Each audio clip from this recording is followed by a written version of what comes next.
যারা বিফাকের রেজাল্ট দেখতে চাই তারা এইভাবে দেখতে পারি। প্রথমে আমরা যে কোনো একটা ব্রাউজার স্টার্ট করে নেব। আমরা গুগল ব্রাউজারে যাচ্ছি। এই ক্রোম ব্রাউজারে গিয়ে এখানে লিখতে হবে বিফাকুল মাদারিসুল আরাবিয়া।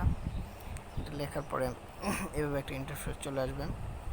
এই ওয়েবসাইটটার মধ্যে যেতে হবে, মাদ্রাসার বিফাকুল মাদারিসুল আরাবিয়ার যে ওয়েবসাইটটা আছে ওই ওয়েবসাইটটার মধ্যে যেতে হবে।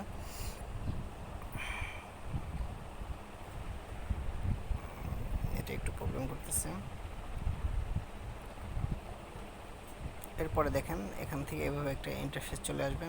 এরপর দেখেন এখানে সন নির্বাচন করুন। এখানে সন নির্বাচন করতে হবে। ধরেন আমি একটা সন দিয়ে দিচ্ছি 2021 সন। এখানে এবার মারহালা নির্বাচন করতে হবে। মারহালা এখানে আমি ইবতেদায়ী দিয়ে দিলাম।